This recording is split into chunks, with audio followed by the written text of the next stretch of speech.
want you to know that um, I think I've been kind of just looking for an excuse. To call off the wedding?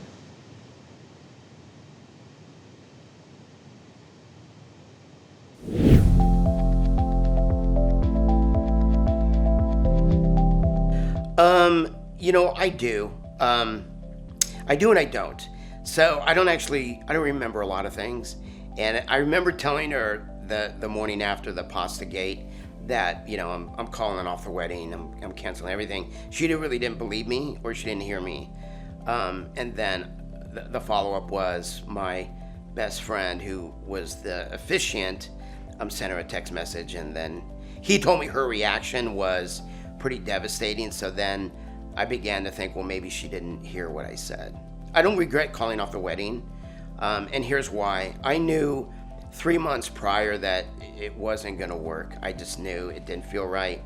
And the whole idea was for her and I to move back to my hometown, kind of get away from like the toxic, how do you say that? Toxicity. Okay, that word. I wanted to get away from that small town, start over, have her daughter come live for the summer, new house, surrounded by my family. And, the things that were present our entire relationship wouldn't go away. And I knew that if we got married, we would be in divorce court within 6 months.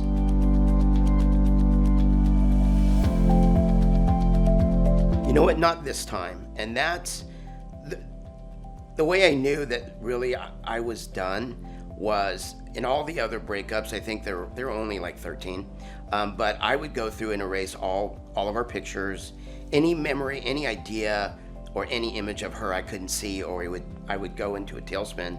And I still have all of our thousands of photographs. I have a tattoo of her and I that we got together, and people are like, "Are you getting rid of that?" I'm like, "No, that's part of my history." And so yeah, I don't have regrets.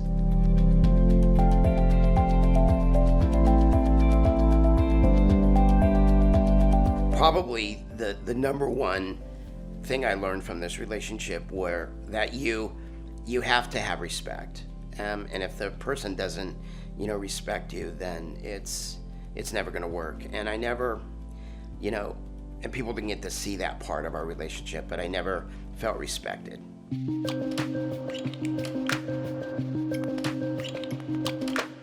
In the cafe, literally,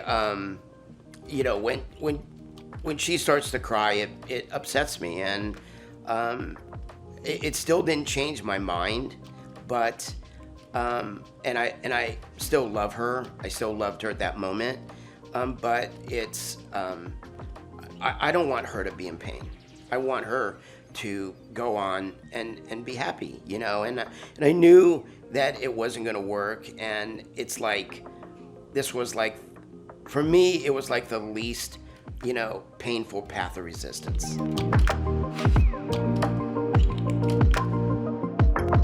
It's funny you should ask that. Everybody knew, like everyone knew. They were just waiting for the other shoe to drop, and they weren't surprised at all.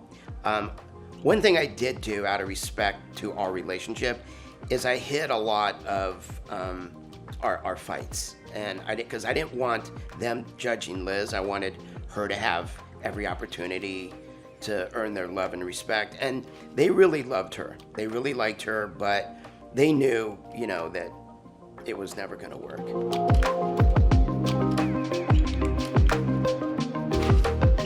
It was like a snowball, and it's coming right at you. And there were planning the event, and there's all that excitement. And a lot of it I thought was just nerves, just kind of, it's normal to be nervous, sweaty palms, cold feet sort of thing. But, it just came back to me knowing that, is this really what I want for myself? I wasn't happy,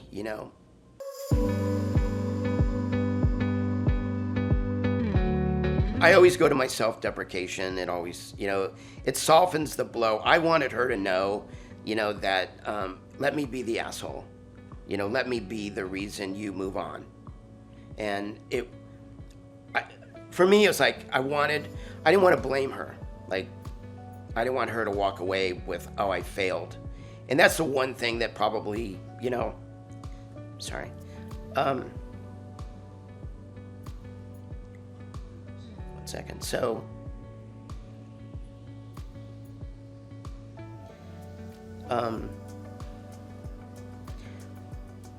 what I'm most sad about is that she never quit. So that's what I regret, is that she never quit, ever. Like, in the 13 times we broke up, she never gave up. And so for me, that was very, admirable, but it was just everything else that we couldn't pull together.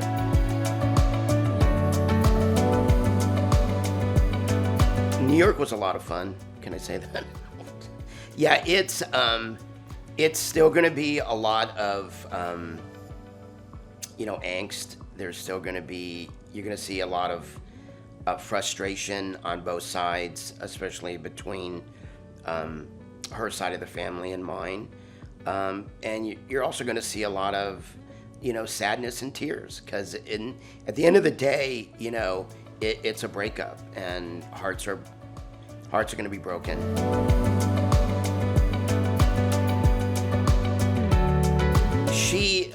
Her and I had a great relationship. She, not the fact that she's vegan and she would make fun of everything I ate. You're having a steak, that cow suffered. I'm like, okay. That part of her, we were gamers. We would play board games until, wee hours in the morning. I will miss, that relationship.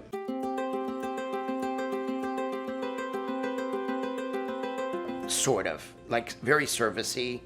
I want her to, I know she's moved on, and I want her to move on. So it's very kind of text here and there. I know I'll find love again. I just gotta calm down. I'm in a new city. I'm less of, how do I say that? I'm not looking for someone to make me happy as much as I'm trying to find my own happiness. And I'm back in church. I'm surrounded by family. I'm in real estate. Got my real estate license. That's going really, really well. I'm involved in a local charity called Remembering Nicholas, if I can plug that. And so I really feel myself being grounded and on my way to finding my happy. I am single and I'm trying to date. How's it working for you right now? It's good. I am trying to. The new rule is, my broker's like, you can't date anyone unless there's a 3 in front of their age. So that's been a challenge constantly. But there's a girl I like that has a pontoon boat like I do. So we'll see what happens.